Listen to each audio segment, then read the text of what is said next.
बिस्मिल्लाहिर्रहमानिर्रहीम। नाज़रीन अस्सलाम वालेकुम। आप लोग देख रहे हैं पाक वतन टीवी और मैं हूं नेहा राठौर। नाज़रीन, आज एक नई खबर के साथ हम फिर हाजिर हुए हैं आप लोगों की खिदमत में कि हमजा शहबाज शरीफ साहब जो है उन्होंने हल्फ उठा लिया है। मतलब वो हमारे पंजाब के जो है वज़ीर आला जो है, नए जो है वज़ीर आला कानूनी तौर से जो है वो मुंतखब हो चुके हैं। इसी हवाले से हम बात करेंगे वकास परवेज़ साहब से, जो एक बैरिस्टर हैं और लॉ को और कानून को और आइन को उनसे बेहतर कोई नहीं जानता। तो उन्हीं से मज़ीद सवालात करेंगे। अस्सलाम वालेकुम सर, कैसे हैं आप? वालेकुम सलाम, I am doing good. Sir मुझे प्लीज बताइएगा कि हमजा शहबाज शरीफ साहब जो है वो अब वज़ीर आला पंजाब के लिए उन्होंने हल्फ जो है उठा लिया है, तो वो आपको क्या लगता है, आपके मुताबिक ये जो भी कार्रवाई हुई है, जो भी ये चीज है, वो आईनी है या कोई गैर आईनी मसलहत भी है इसमें? नेहा, सबसे पहले तो मैं कहना चाहूँगा कि लाए थे उस बुत को इल्तिजा करके, कुफ्र टूटा खुदा खुदा करके। गुज़िश्ता 4 दिनों से हाई कोर्ट के सामने मुतअद्दिद पिटीशंस फाइल की गई। पहली जो पिटीशन फाइल की गई कि इनका ओथ रेंडर किया जाए, उसको 36 आवर्स के अंदर डिसाइड किया गया। फिर जो सेकंड पिटीशन फाइल की गई 24 आवर्स के अंदर डिसाइड कर लिया गया। और गुज़िश्ता रोज़ जो पिटीशन फाइल की गई थी कि गवर्नर पंजाब पे ये इनकम्बेंट है, वो ड्यूटी बाउंड है under the constitution of Pakistan को रोज टेंडर करें, तो उसको भी विजिलेंटली एक्टिवली हाई कोर्ट ने 12 घंटों के अंदर डिसाइड कर लिया। तो बिलाहिर 26-27 दिन से जो एक कॉन्स्टिट्यूशनल क्राइसिस थी और पाकिस्तान का सबसे बड़ा सूबा जो कि 12 करोड़ आबादी पे मुश्तमिल है, उसका विदाउट चीफ मिनिस्टर उसको ऑपरेट किया जा रहा था। मैं ये समझ रहा था कि ये तो अल्टीमेटली होना ही था। लेकिन जो कि आपने वो हमारी जो वफाकी कार्रवाई थी नेशनल असम्बली की, वो स्पीकर रूलिंग की बात हो या इमरान खान के सरप्राइजेस की बात हो, तो वहाँ पे भी हमने देखा कि हर मुमकिन ये कोशिश की गई इक़्तिदार की कुर्सी के साथ चिमटे रहे। और यहाँ पे भी जो पीटीआई की हुकूमत की तरफ से या उनके जो कैंडिडेट थे परवेज़ इलाही, उनकी तरफ से भी हद्दुल मकाम यही कोशिश की गई कि किसी तरीके से ये ओथ था इसको डिले किया जाए। इवन के आज सुबह पौने 9 बजे के करीब गवर्नर हाउस से गवर्नर की तरफ से ये एक नोटिफिकेशन भी जारी कर दिया गया कि उस्मान बुज़दार का जो रेजिग्नेशन था हम उसको रिजेक्ट करते हैं, मुस्तरद करते हैं।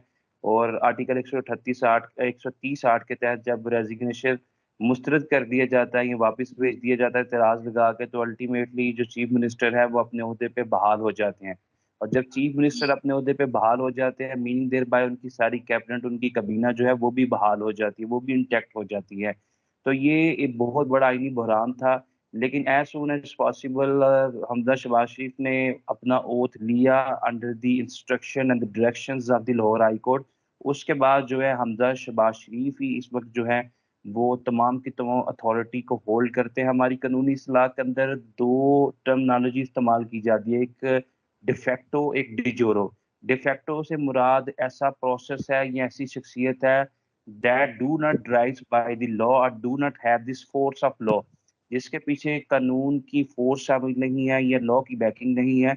और एक टर्म इस्तेमाल की जाती है डिजोरो, which means there must be a force of law behind any authority or any system।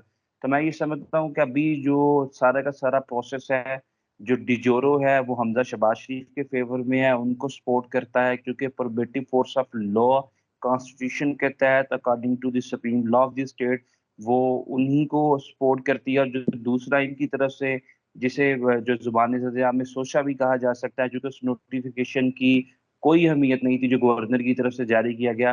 तो in nutshell I must say one thing कि इस वक़्त जो हमज़ा शहबाज शरीफ हैं, वो पंजाब के वज़ीर आला हैं।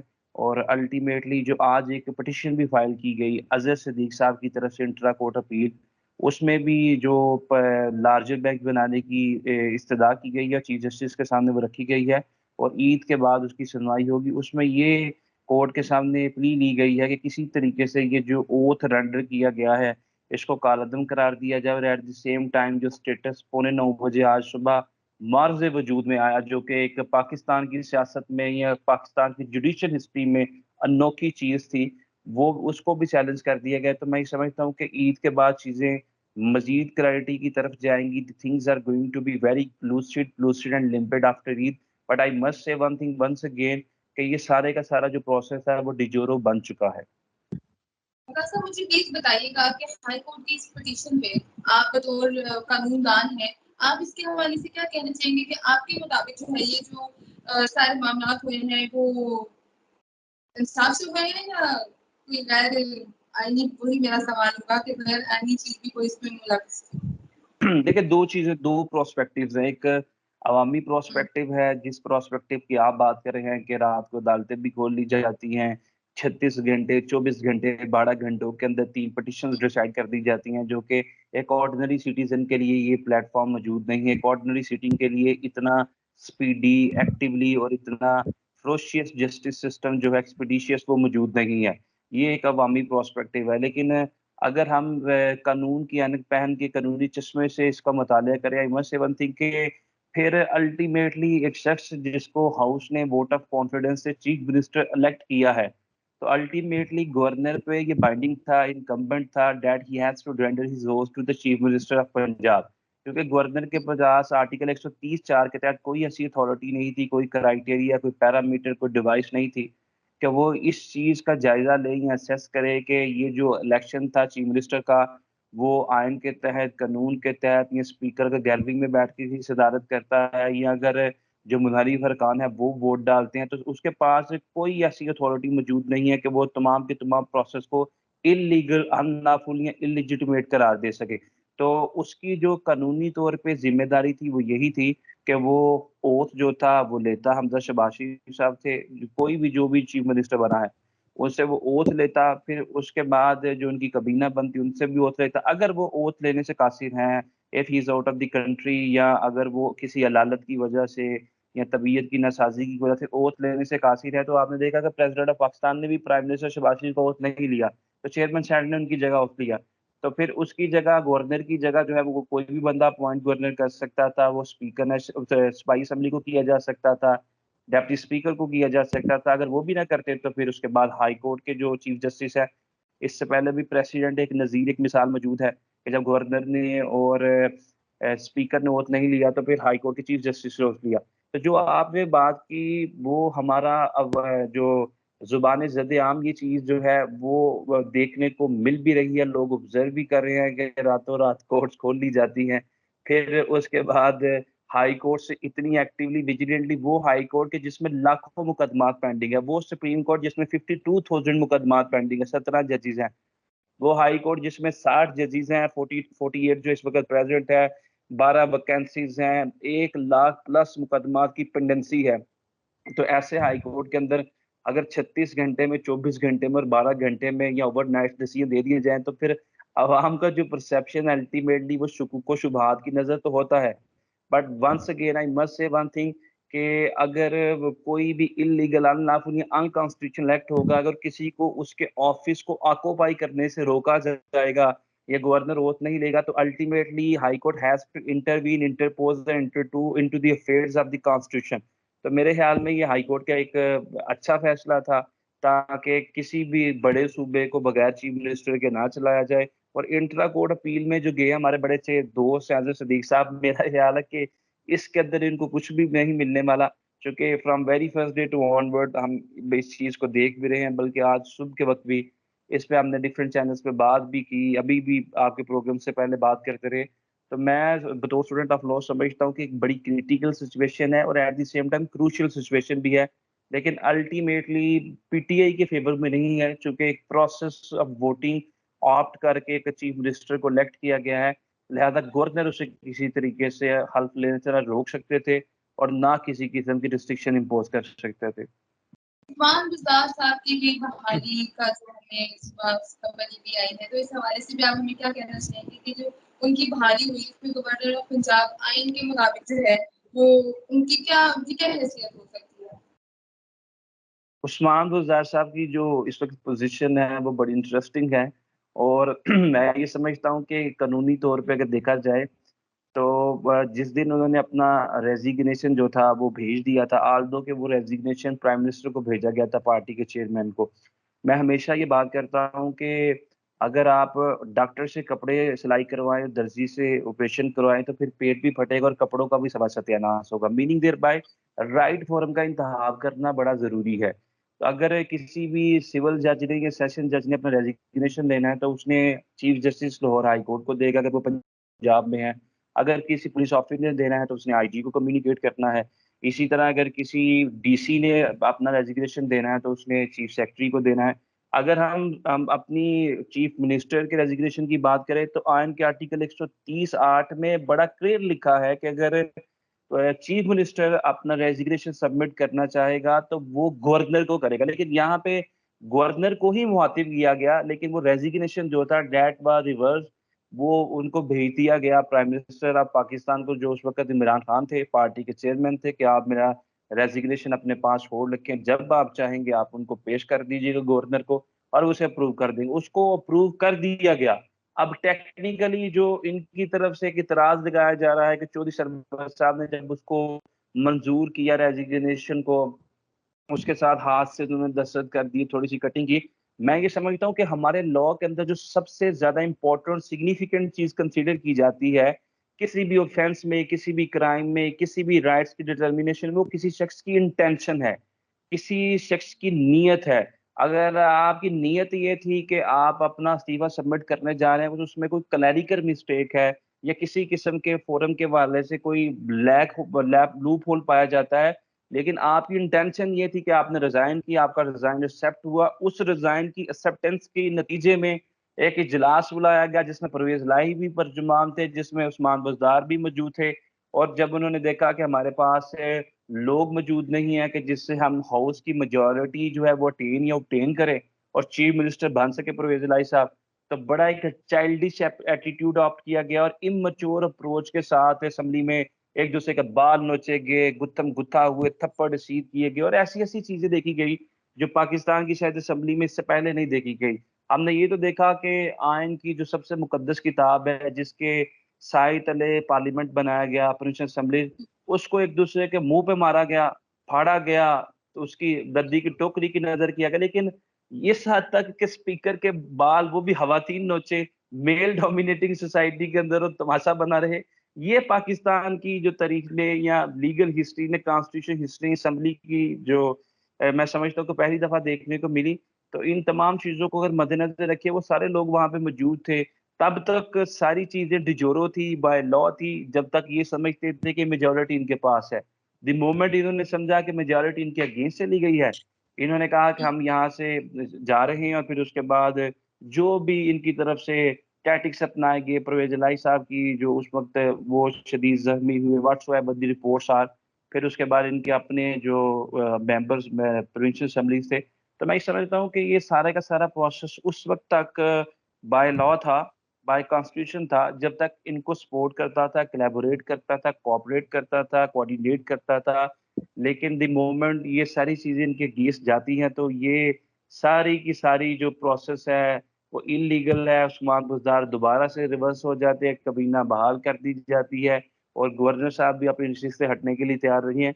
तो मैं ये समझता हूँ कि ये हमारे इदारों के अंदर, हमारे ओहदेदारों के अंदर इतनी कर्टसी जरूर होनी चाहिए, एहलाकियात का दामन थामने की कोशिश इस हद तक जरूर करनी चाहिए कि अगर आप अपने ओहदे से कॉन्स्टिट्यूशनल वे से या डेमोक्रेटिक वे से हटाए जा रहे हैं। क्वेश्चन एक और ऐड करना चाहूंगी, आप इस न्यूज़ का भी जवाब दीजिएगा कि लाहौर हाई कोर्ट ने कौमी स्पीकर को भी जो है, हमारे कौमी स्पीकर जो है उनको भी हलफ उठाने के लिए हुक्म दिया गया है। इस हवाले से आयन क्या कहता है और आपकी क्या राय है? देखिए, ये बड़ा आपने अवामी सवाल किया कि जो स्पीकर को किस तरीके से इसमें एंगेज किया जा सकता है। देखिए, हमारी जो हाई कोर्ट्स हैं, सुप्रीम कोर्ट्स हैं, they have to work in accordance with the book of law, by the book of constitution. किसी तरीके से सुप्रीम कोर्ट का जज हो, हाई कोर्ट का जज हो, चीफ मिनिस्टर हो, प्राइम मिनिस्टर हो, सदर पाकिस्तान, आइन सबसे मुकद्दम है, आइन सबसे पहले, आइन सबसे बालातर है, सुपरमेसी कॉन्स्टिट्यूशन की। अगर अगर हाई कोर्ट के जज जो है वो भी मावरा कानून, मावरा आइन काम करेंगे तो अल्टीमेटली आपने चीफ जस्टिस तहार चौधरी का इंजाम देखा, सुप्रीम जुडिशियल काउंसिल में उनका केस गया, जो कि सबसे ज्यादा पावरफुल चीफ जस्टिस कंसीडर किए जाते थे। तो मैं ये समझता हूँ कि जो जजेस है ये लॉ मेकर्स नहीं है, उनको चीजें डिसाइड करनी है in the light of the constitution of Pakistan. तो अगर इस तरह का इंप्रेशन दिया जाए कि एक चीज जो आयन के अंदर मौजूद नहीं है, अगर गवर्नर मौजूद नहीं है तो अल्टीमेटली आप स्पीकर को बोले, स्पीकर मौजूद नहीं है तो चीफ जस्टिस खुद हेल्प ले ले। लेकिन ये किस चीज का जवाब है कि एक पिटिशन फाइल की जाए, पिटिशन में ये इस्तदा की जाए कि आप वफाक से चेयरमैन सेनेट को लाएं, इस्तदा चेयरमैन सेनेट की गई, और इनकी तरफ से फैसले में ये लिख दिया गया कि हम स्पीकर नेशनल असेंबली को एंगेज करने जा रहे हैं कि वो हल्फ ले। This is something baffling, this is something bewildering, being a student of law this is quite difficult for me to understand कि ये इस तरह की क्यों इंटरप्रिटेशन, इस तरह की क्यों डिसीजन या डायरेक्शंस दे दी जाती हैं कि जिससे पब्लिक एट लार्ज में हमारी इंस्टीट्यूशन की जो साख है, जो इसकी रेपुटेशन है, वो डिस्पर जो डैमेज होती है और अवाम के अंदर ये प्रोस्पेक्टिव पाया जाता है कि हमारा जो जस्टिस सिस्टम है वो पार्शल है, वो प्रेजुडिस है और वो तासुब के साथ, तंग नजरी के साथ या जानिबदार होकर फैसले करता है। So this thing has to be eliminate and eradicate by our judicial quarters.